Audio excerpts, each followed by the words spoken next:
내 아내는 음소거 모드로 우는 특기를 가졌다. 나이 50 중반에 결혼하고 겨우 몇 달이 지났을 무렵 아내의 말이 눈에 띄게 줄어들면서 집안의 분위기가 조금 어색해져 갔다. 아내의 평소 애교는 없어지고 어두운 표정일 때가 많아졌다. 자기야, 무슨 일 있어? 나는 걱정스러운 마음에 여러 번 거듭 물었다. 하지만 아내는 그저 고개를 가로저을 뿐 어색한 미소를 짓고는 아무 일 아니라고 하며 입술을 굳게 닫고 아무런 말도 내뱉지 않았다. 더 묻는 것이 오히려 아내를 몰아세우는 것 같아 나는 기다려보기로 했다. 그저 시간이 지나면 언젠가 스스로 말해주리라 믿었다. 하지만 속으론 안절부절하면서 내가 뭐 잘못했나? 정말 궁금했다. 정적이 평소보다 무거웠던 어느 날 밤 나는 눈을 감은 채 옅은 잠결을 헤매고 있었다. 너무나 조용해서 오히려 평소엔 들리지 않던 미세한 소리들이 날카롭게 고막을 파고들었다. 바로 옆에서 아주 작고 조심스러운 기척이 들려왔다. 그것은 조용한 밤 바로 옆이 아니면 느껴지지 않을 훌쩍임이었다. 분명히 울고 있다는 확신이 드는 느낌이었지만 기이하게도 소리는 없었다. 아내는 베개 속으로 자신의 숨을 억지로 밀어넣으며 소리조차 내지 못하는 울음을 삼키고 있었다. 혹시 울고 있어? 어둠 속에서 조심스럽게 물었지만 대답은 돌아오지 않았다. 무슨 일 있었어? 무슨 일인지 말해줘. 말을 해줘야 내가 고치던가 상황을 바로잡던가 하지 하며 독촉하고 다독여 보아도 아내는 여전히 묵묵부답이었다. 미치고 환장할 노릇이었다. 잘못한 게 뭐지? 하는 궁금증이 더욱더 증폭되었다. 그런 날이 며칠 이어졌다. 아내는 매일 홀로 고민을 하는 모습이 역력했다. 나도 가시방석 위에서 안절부절하고 있었다. 나흘 정도 지났을 무렵 아내의 겉모습은 평소와 다를 바 없었다.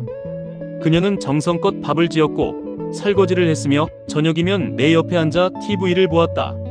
하지만 그 평소와 같은 일상에서 느껴지는 감정을 순화해서 얘기하면 풀어야 할 숙제를 밀어놓고 방학이 끝나가는 기분이었다.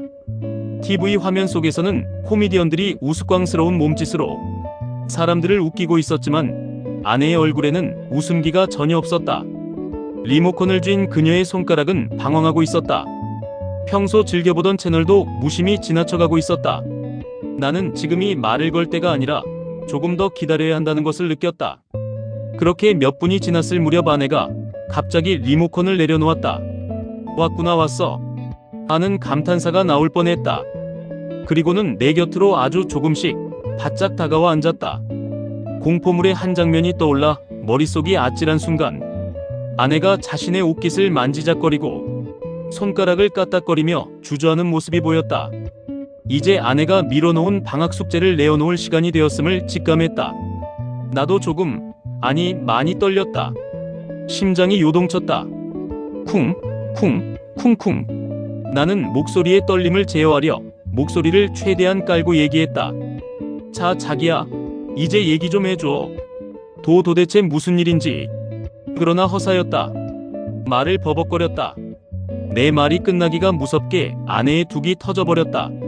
마치 평생 참아왔던 숨을 단번에 토해내듯 아내는 어깨를 들썩이기 시작했다. 나는 그저 묵묵히 지켜보았다. 아니, 안절부절했다가 맞을 것이다. 아내의 울음이 잦아들고 몇 번이나 입술을 달싹이다가 간신히 목소리를 냈다. 내가 있잖아. 모임에서. 목이 메어 자꾸만 끊어지는 말을 이어갔다. 나도 마른 침이 꼴깍 넘어갔다.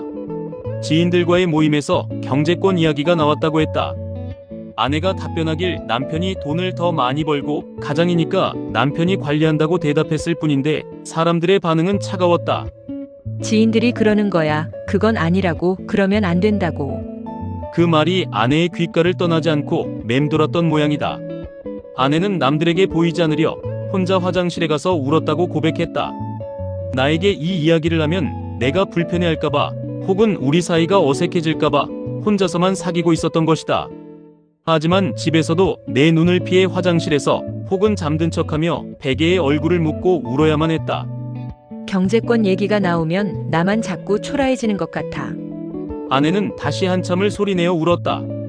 아내의 말을 듣는 순간 내 머릿속에는 결혼 전의 한 장면이 선명하게 떠올랐다. 그때 나는 단호하게 얘기했었다. 나는 결혼해도 용돈 받아 쓰는 건 절대 못해. 내 돈은 내가 관리하고 자기 돈은 자기가 관리하자. 대신 자기한테 내 카드를 줄 테니 필요한 건 그걸로 써. 라고 하며 내 카드를 줬었다. 그때 아내는 신용카드 말고 체크카드를 달라고 해서 체크카드를 줬다.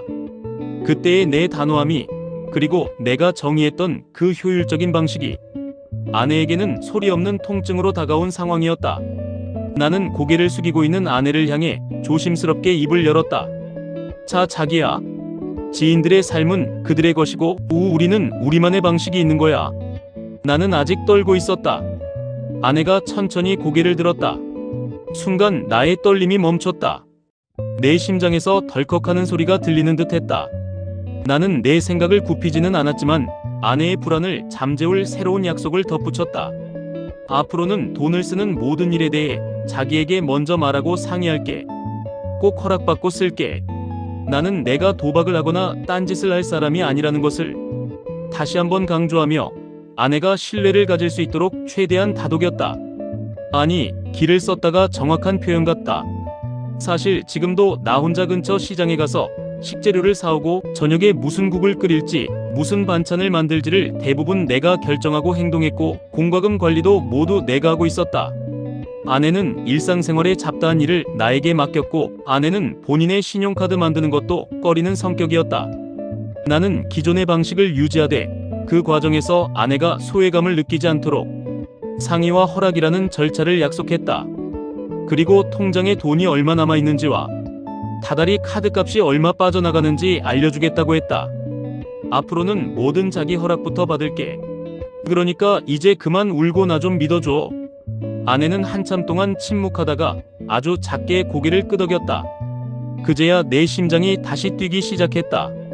응. 짧은 대답 뒤에 아내는 다시 울음을 터뜨렸다.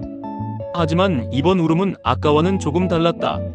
서러움이 폭발하는 울음이 아니라 맺혀있던 응어리가 아주 조금은 깎여나간 듯한 울음이었다. 여전히 소리는 나지 않았지만 그 음소거된 울음은 내 머릿속에 지워지지 않을 잔상을 만들어 놓았다. 나는 굳이 등을 쓰다듬거나 위로의 말을 보태지 않았다. 그저 옆에서 아내의 숨이 고르게 돌아오기를 기다렸다. 아니, 나도 안도의 숨을 내쉬고 있었다. 내 요동쳤던 심장도 평온을 되찾아가고 있었다. 아내는 약간의 결정장애가 있다. 어떤 것을 고르고 선택할지에 대해 시간이 오래 걸리거나 결정을 못할 때도 있다. 그래서 나는 아내에게 운전을 시키지 않는다. 아내가 젊었을 적에 운전면허를 따서 운전면허증은 있지만 아내의 결정장애가 위급 상황을 발생시키지 않기를 바라는 마음에서다. 아내는 내 피곤함을 덜어주기 위해 본인이 운전할 수 있도록 해달라고 하지만 난 결사코 반대했다. 내 몸이 조금 더 피곤할 수 있지만 아내와 나의 안전을 최우선으로 생각한 결정이었다. 아내와 내가 평온한 가정을 이어갈 수 있도록 나는 나의 책임을 다할 것이고, 그러면서 아내가 가정에서 소외감이 들지 않도록 믿음을 주고 대화와 소통을 하는 것도 잊지 않을 것이다. 그날 이후 나는 사소한 것 하나를 살 때도 아내에게 먼저 물었다. 자기야, 이거 사도 될까? 내가 내미는 목록을 보며 아내는 내 생각에는 별로 필요 없을 것 같은데. 라며 자기 의견을 말해주기도 하고 어떤 때는 자기가 판단해서 해. 라며 환하게 웃어 보이기도 한다. 때로는 아내가 먼저 이거 필요하니까 좀 사다 줘요. 라고 귀여운 명령을 내리면 나는 기쁜 마음으로 장바구니를 들고 시장으로 달려간다. 나는 아내의 결정장애가 부족함이 아니라 타인을 배려하고 조심스러워하는 그녀만의 순수함이라 생각한다.